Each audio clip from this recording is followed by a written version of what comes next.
Right, gentlemen, we critiqued Sir Keir Starmer's rather wooden Christmas message in the first half. Should we have a little look now at Kemi Badenoch to see if she's done any better? Christmas is my favourite time of year. So many of the things I love happen in December. Having lots of family around, seeing my friends, eating, drinking, having fun, making merry. It's absolutely the very best time. And I wanted to take this opportunity to say thank you to everyone, not just in the Conservative Party or in my constituency, but across the country, for all that you have been doing in your communities, supporting each other and helping to keep all our towns, villages and places going. I think that Christmas is a time for us to reflect on all that's happened in the year. Sometimes we have amazing years. Sometimes, like when I lost my dad, we have difficult years and we're commiserating, but we do it together. But it's a time for us to support all of those people who need our assistance, who need our help, who need our support. And that's one of the best things about Christmas, that it isn't just about all of the things that we love and want to do, but thinking about other people. And so my message to everyone this Christmas is have a happy one, but also remember all of the people who might be in your community or even in your family who need your support, and let's not forget them either. And I'm looking forward to 2025. I wish you all the very best for the new year and all of the exciting things to come. Happy Christmas. I mean, look, it's a little warmer than Keir Starmer's. We can't deny that. It doesn't look particularly Christmassy to me, Piers. I feel like she could have been stood in a sort of summery display there. And she says things like making merry. Nobody says making merry in real life, which just shows you she's trying to talk like it's a greetings card. It's not heartfelt. No, I didn't think it was terribly convincing. And I'm afraid it's a bit like her performance as leader of the opposition. It just lacks impact. And I doubt she'll be leader of the party this time next year. Really? That's a huge claim. What makes you say that? Well, I think there's already stirring going on. And I believe Robert Jenrick behind the scenes, I'm told, is getting very antsy about the way things are going. And I have no doubt that they will get increasingly alarmed by the success of reform. And that is simply growing by literally the minute, as your membership numbers show.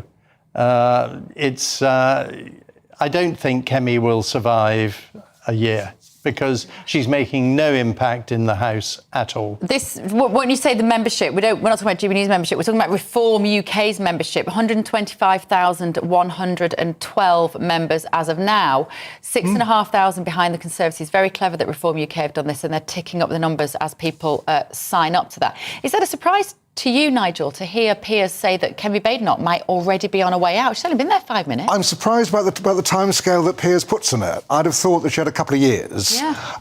So that part surprises me. I don't think she's doing terribly well. The Christmas message we heard there didn't actually say anything. It's all platitudes and the Tory party are very good at getting rid of their leaders when they don't think they're doing well. Labour Party not quite so much. They don't do it. Sadly. Well, they don't do it. They're not as brutal as the Tories are. I'd have thought they'd have to give her 2 years to see how things work out. I would expect there'll be certainly one change of leader before the election, and possibly two, depending on who takes over. At the moment, they don't look like an electoral force. Well, they've got no momentum. And they've also got a front bench of has-beens, people who can be easily blamed for a lot of the problems that the Labour Party But that's always inevitable, isn't it? After 14 years in power, you end up with the has-beens. It's what William Hague inherited after Labour's win in '97. The trouble is she committed to giving all the candidates running for leadership a front bench job, which she needn't have done, but she did in order to get just so she could become leader. So she's got this, quite frankly, bunch of has-beens who no one trusts and no one likes. And if you're talking about change, real change would come from the Reform Party. And increasingly, Nigel Farage is seen throughout the country as the leader of the opposition. He's certainly the most effective communicator. And if you ask people in the street who is leading the opposition, most people, I'm sure, would say Nigel Farage, whether you like him or not. He is. You say that, Piers, as somebody that supported the Conservative Party for decades. I have, yes. I mean, it saddens me to see that they've lost their way completely. Personally, I think as a party, they're very close to oblivion. I think they're very nearly finished. And the Reform, I have absolutely no doubt, the way things are going and with the momentum they've got, they will win the next election. Who'd have thought it? Who'd have thought it if we'd rewound a couple of years that you'd have somebody that supported the Conservative Party? Yeah, and I don't... So many years sitting here saying that. Yeah, I think that the Tories really did do a bad job over the last few years. Too many changes of Prime Minister, some of them not terribly good. Calling the election was mad when Rishi Sunak did it. As far as reform goes, we still have a first-past-the-post electoral system, and that's really unkind to small parties. We've got to remember they've only got 5 MPs, and I appreciate that they came second in 98 seats. I appreciate that their vote share was pretty good, 12%, the Lib Dems 14%. Lib Dems come up with 72 MPs, just having 2 points more, which shows how skewed the system is. They're growing so rapidly, as the membership numbers show, but also in the council elections that would have happened in May next year, which look like being stopped by the government because they're terrified of losing them all, which they would do. Well, there's a reorganisation going on. Well, there is a reorganisation going on, so it depends on whether or not... The reason there's no point voting for district councils being abolished. Anti-democratic reorganisation to stop people voting and showing their dissatisfaction. Well, no. That's not totally fair. If they're going to reorganise local government and you've got councils that will be abolished, then there's no point having a vote and then abolishing them immediately afterwards. No, because exactly, but why abolish them? What they're doing is taking the democracy away from smaller local councils into these Labour mayors on bigger, and it's going to be There is a strong disastrous argument for having unitary authorities and getting rid of some of the local councils. An awful lot of services, Sadiq Khan's around the world. An awful lot of services are duplicated. So local government is ripe for reform, and obviously if that coincides with local elections, it becomes difficult. Just about every government reforms local government, and it never works.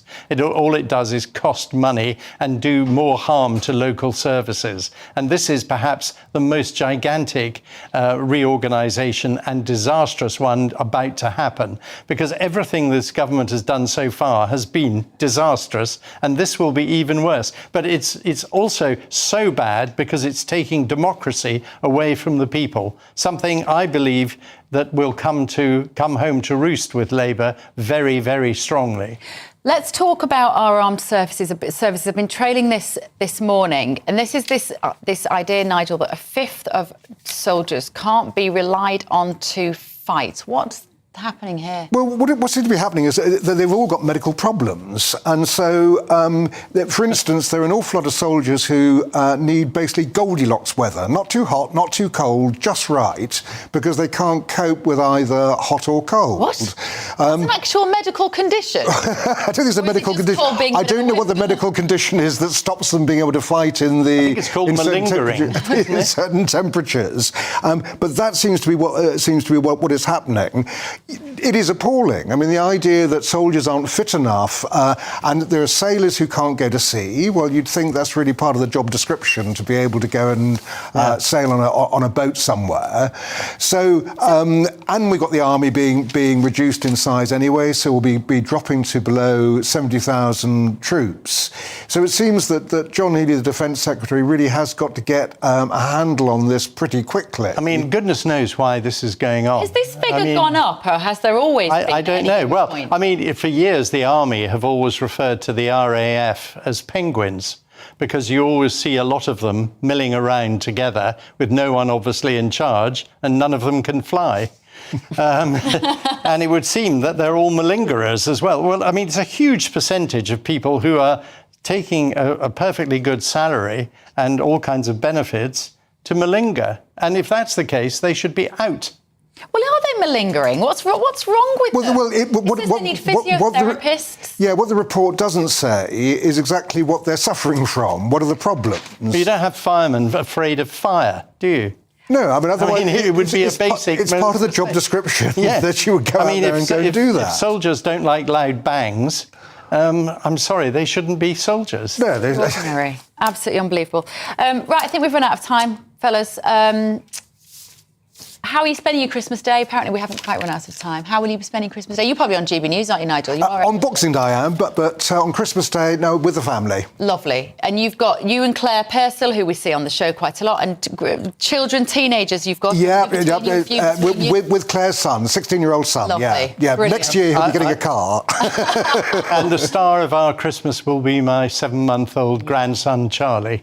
And are you in London for that, Piers? No, we're near Newbury. Fantastic. And who cooks? You? No, my son. Oh, really? Yeah, he's a very good cook. Yeah, and my daughter-in-law, who's very good too. And how many of you will sit down then for Christmas Day? There'll be 12 of us, I think. Fantastic. Yeah, because I've got all the family. It's just as Christmas should be, I'm glad to say. Fresh air and a walk. Do you know what I like to do on Christmas Day? Yeah, but in the afternoon, a walk out. Claire will have her horse. Of course, yeah. I always go for a run on Christmas Day morning. When we've done the presents, and before we end up, with the sort of melee of cooking and feeding kids and all that sort of stuff, I just get my trainers on before I have my shower and I go out. And even if it's like 20 minutes. And how far do you go? Good idea. Not far, 20, 25 minutes. I just think I'm going to eat all day. So I might as well do it with a slightly clear conscience. So you get some calories off before you actually start adding them. Yeah, that's the point. And actually, I didn't realise until we spoke to Lucy Beresford today, the psychotherapist, she was saying the key to a harmonious Christmas, especially for mums, is to have a bit of time to yourself if you can in the daytime. Yeah, that's what I'll do tomorrow. Yeah. I'll go out and have a run. And then do you know what I like on Christmas Day when I do my run? Saying, Merry Christmas to everybody that you run past. I might even put on a Santa hat. Well, a lot of people think mother-in-laws should have a lot of time on their own, actually. Well, yeah, we'll leave that there. We'll move on.